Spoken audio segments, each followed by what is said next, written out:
Senator Back. Acting Deputy President, I thank you for the opportunity to speak on the Esperance fires, which will be the subject of a motion this afternoon by all of Western Australia's senators, and I seek the indulgence of the chamber to wear what was part of my uniform as Chief Executive of the Bushfires Board of Western Australia, simply to recognise the contribution of firefighters throughout Australia, particularly volunteers and those who support them. Acting Deputy President, this horrific fire, the worst for 50 years in Western Australia, began on the 15th of November as a result of lightning strike in Crown land around the area known as Cascades, Scaddan, to the north of Esperance.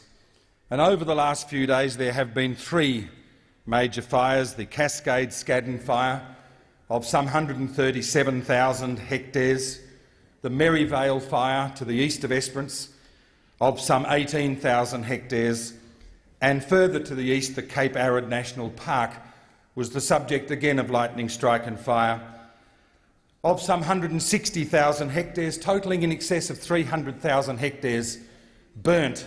Acting Deputy President, put that into the context of the ACT, it exceeds the entire area of the ACT, but only about 6% of the entire area of the Esperance Shire.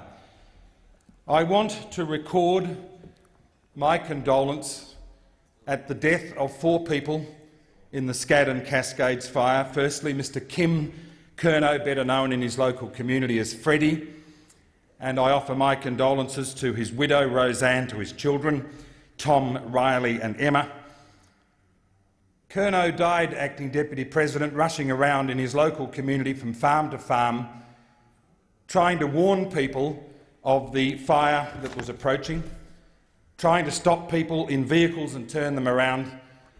And that was the mark of the man. He was a leader in his community, much loved, the life of parties, and of course he will be sorely missed. He was, needless to say, a volunteer bushfire brigade officer.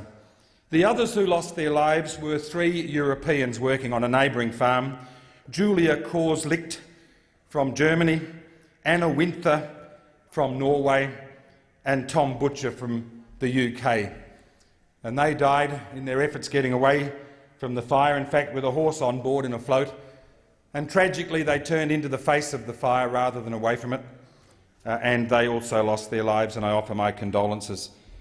In addition to the area of land burnt, some 75,000 hectares of cropland was destroyed. I flew over the fire myself last Friday, and of course, perversely, it was probably one of the best cropping years in the Esperance region for many, many years. So there'll be significant losses, not only from the fires but the effect of wind afterwards. Let me give you some understanding of the fire front itself, Acting Deputy President, and the speed with which it was moving. Other fires around Perth on the weekend were moving at 1,500 metres an hour, 1.5 kilometres an hour. The Esperance fires at one stage were estimated to be moving at 23 kilometres an hour. So you can understand the devastation. Communications, unfortunately, was a very, very significant factor.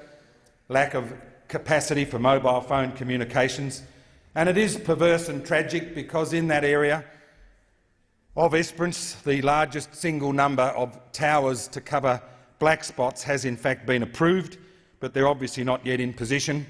And of course, in September of this year, a communications satellite was launched, and when commissioned it will provide voice-over activity for telephone communications. So that is an area that we know we have to deal with.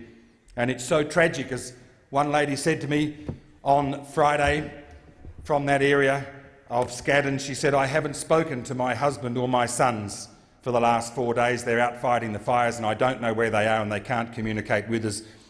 You need to know, in the more remote areas of Australia, Acting Deputy President, that community of people have the equal right as those of us in the urban and outer urban areas to good mobile communications, not just in the event of emergencies, but of course for their normal business and their normal social life and their normal activity. And I can assure that community that with the member for O'Connor, Mr Rick Wilson, and others, we will certainly be addressing those issues. Some 4,500 livestock were killed in the fires, and so the loss to that community of people, of assets, will be many, many years in the recovery phase.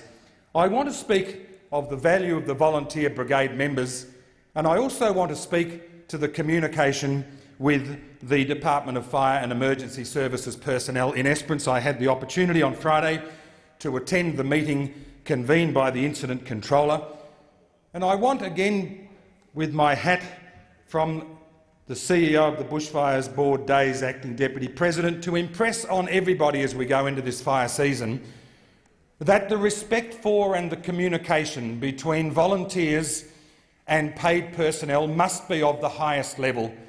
It was Len Foster from the Country Fire Authority that said to me when I first started as CEO of the Bushfires Board, he said, "Chris, never mistake volunteerism for amateurism." He said, "Volunteers properly trained and resourced are the equal when it comes to their work on fire grounds." And of course, as we saw in the Esperance fires, we needed the local expertise and the commitments of those many brigade members, knowing one of their own close friends had died, who continued fighting those fires. And I want to record again my appreciation for the management of the Department of Fire and Emergency Services, for the mature way in which all services dealt with what was an horrific but ongoing situation. I was there on Friday, but Saturday and Sunday, with the easterly and the northerly winds, we continued to see those problems emerging. And I say again, it is critical that we have that level of respect for and the ability of the recognising of the different roles played by the different personnel. Access to Crown land was another issue. There were questions as to whether personnel were able to go into Crown land reserves after the lightning strike had started. I say this, and I've spoken with Minister Hunt yesterday and got his confirmation that on Crown land owned by the Commonwealth, there is never a circumstance in which volunteer brigade members could not go into Crown land to suppress and fight and mitigate against major fires, if indeed life and property is at risk.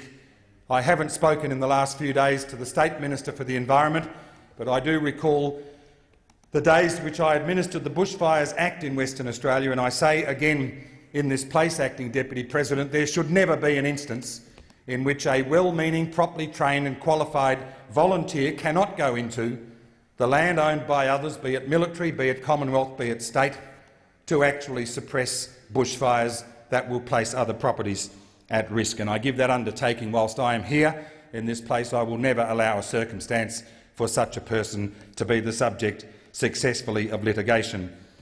I want to speak briefly about the community response which I observed in a public community meeting in Esperance on Friday. We all know we have a scenario where we go from shock to grief to anger, and that was being expressed, and so it should. But at the same time, my plea would be that we always allow every agency the opportunity to speak, to be heard, and for everybody in the community to be heard, and that we learn the lessons that go from them. Those involved in the particular incident, apart from the paid officers and the volunteer fire officers, I want to record the excellence of the work undertaken by groups like State Emergency Service, the Red Cross, Counselling Services, Horizon Power, which has responsibility for the provision of power in that region, Telstra, and of course the work undertaken by all of those groups under horrific conditions must be recognised and must be applauded. Esperance is a relatively remote area of Western Australia. It is an area that is self-sufficient. It is an area that has always relied upon itself, and that community is going to need to dig very, very deep over the next months and years. Already throughout Western Australia, farmers are donating grain, they're donating feed, they're donating seed stock for next year. My final words, Acting Deputy President, are directed towards the Chief Bushfire Control Officer, Mr Tom Brown, and his wife Victoria, who for her sins was elected the Shire President of Esperance only in the last 4 weeks. The work undertaken by those two people for their wider community has been professional, it's been sympathetic, it's been courteous, and at all times it has had the well-being of their community in mind. I congratulate them and I express my condolence. Thank you, Senator Back. Your time has expired. Senator McEwen.